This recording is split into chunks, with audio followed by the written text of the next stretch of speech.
Salut, bienvenue sur ma chaîne. Dans cette vidéo, je vais t'expliquer les erreurs qu'il faut éviter lorsqu'on se lance dans le business.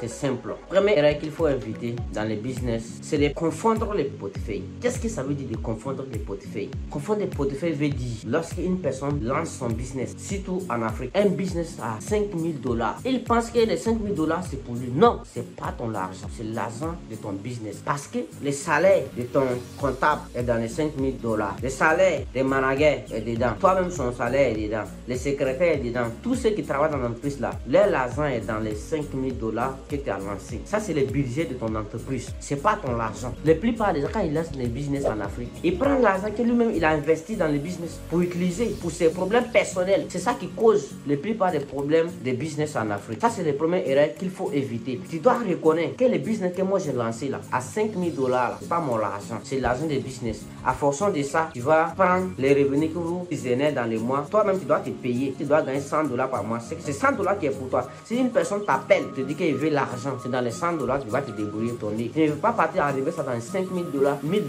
dans les 5000 $, ton entreprise devient à 4000. Si y a un problème, tu viens au village encore, tu es à 9, encore dans les 5000 $, encore 1000 $ encore, ça reste à 3000. Donc ensuite, chaque problème qu'ils vont venir te dire, quand tu vas enlever 1000 $, 1000 $, 1000 $, si tu fais 5 fois, l'entreprise est partie en fait. Tu vas essayer de prendre crédit. Tu vas essayer de payer, rembourser, ça ne peut pas faire. Maintenant, le deuxième erreur qu'il faut éviter aussi, c'est de penser que quand tu es en business, c'est de produire beaucoup, n'est pas obligé de produire beaucoup. Même tu peux te jouer au rôle d'intermédiaire. Supposons que tu as ton magasin, tu n'as pas certains trucs même. Tu peux partir prendre ça et venir vendre à les clients même pour gagner de l'argent. Il y a des personnes qui le font. Amazon même là, ils produisent quoi? Rien. Mais Amazon, c'est un système où la personne a créé. C'est pareil pour Alibaba, c'est pareil pour Jumia en Afrique aussi. Et tous ne créent rien comme produit. Ils ont créé un système, les vendeurs viennent déposer leurs produits dessus et puis les clients viennent acheter. Et met un petit pourcentage qui est pour eux. Le reste là, les deux se livrent et puis ils gagnent. C'est comme toi même tu peux jouer le rôle d'intermédiaire qui est entre les vendeurs et les clients. Quand le client veut, tu vas c'est les vendeurs, tu prends et puis tu viens lui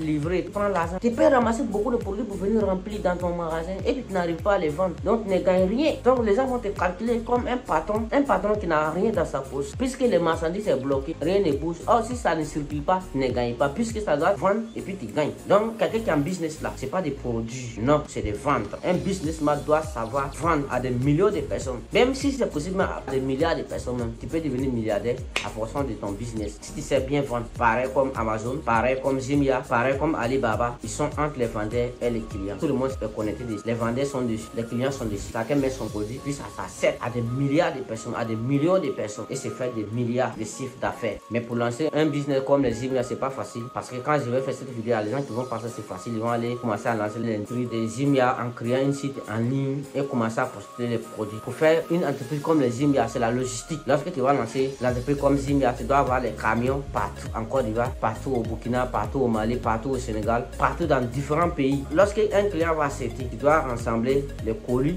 en caisson pour envoyer dans telle ville à telle ville. Lorsque tu n'as pas le moyen pour lancer la logistique, c'est interdit de vouloir essayer ça. Ça ne peut pas marcher. Donc les gens créent, mais ça ne marche pas. Parce que quand quelqu'un achète, ils n'ont pas de moyens pour livrer à des millions de personnes. Et quand les clients vont commander et qu'ils n'arrivent pas à recevoir les produits, ils vont se décourager et laisser. Ça peut te causer aussi un échec en voulant créer un truc comme ça. Le troisième erreur aussi qu'il faut éviter, lorsque quelqu'un se lance en business et pense que son rôle c'est d'aider les gens. En Afrique, les problèmes sont trop. Tu ne peux pas rajouter pour trouver les problèmes. Tu vas mourir pour laisser les problèmes. Mais j'ai un de mon mentors qui m'a dit que c'est interdit d'aider, mais moi je ne peux pas dire c'est interdit. Mais je vais te dire simple chose que tu peux faire. Supposons que tu as 100 000 $, tu dois diviser ça en 3. La première partie c'est de s'occuper de toi-même. La deuxième partie c'est pour s'occuper de tes charges personnelles. La troisième partie c'est pour faire économie pour des aides. Supposons que si tu divises les 100 $, même si c'est à 50-50 ou je sais pas 25-25 fois 3, lorsque quelqu'un va venir te voir pour dire qu'il a besoin de 100 000 ou quelque chose, un montant comme ça, c'est l'argent que toi tu mets de côté pour aider les gens. Ça force fonction de ça, tu vas lui aider. Si c'est 10 000, tu lui aides à 10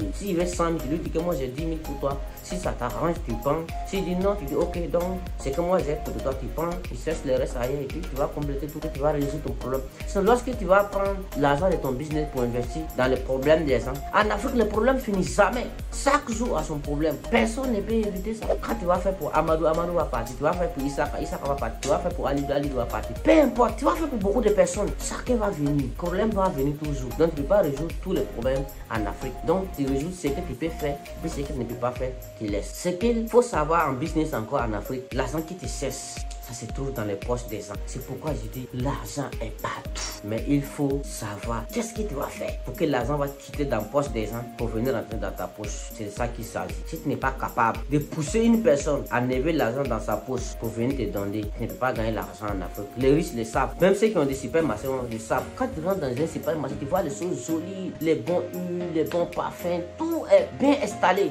dans le supermarché. Donc quand tu vois ça, tu dis non, il faut qu'il y ait ça. En même temps, automatiquement, tu achètes ça. Tu n'as pas le choix même. Souvent, tu n'as pas le choix. Il faut que j'ai ça. Supposons même que tu es allé chez un ami qui te dit que tel savon, je me lave. Tu vois que mon pot est propre, il me sent bien. Ici, bon, tu vois, c'est ça. Ou bien voilà tel truc qu'il faut pomper dans ta maison pour que ça sent bon. Lorsque tu rentres dans un bon coin, même si on dit à 10 000 francs CFA ou à 10 000 $, tu vas acheter puisque tu veux. Quand tu veux, tu es obligé d'acheter. Donc, tu dois savoir identifier ta cible. C'est-à-dire que où je me retrouve, quels sont les produits que les gens consomment. C'est en fonction de ça tu vas vendre et gagner de l'argent. Ça, c'est une autre manière aussi de gagner l'argent. Sinon, le business, c'est une activité morale. Toi, c'est une activité physique. Quand tu prends l'argent du business, business meurt. Mais toi, tu es là, peu importe tout ce qui t'arrive. Quand tu as faim, ça va te fatiguer après, tu veux manger. Mais lorsqu'on dit il n'y a plus l'argent, l'entreprise est partie en faillite. Il n'y a plus l'entreprise même. Donc, tu dois reconnaître ça et faire très attention pour ne pas tomber en faillite. C'est comme ça qu'il faut réfléchir pour se faire des business en Afrique. C'est petit mot ça. Ciao.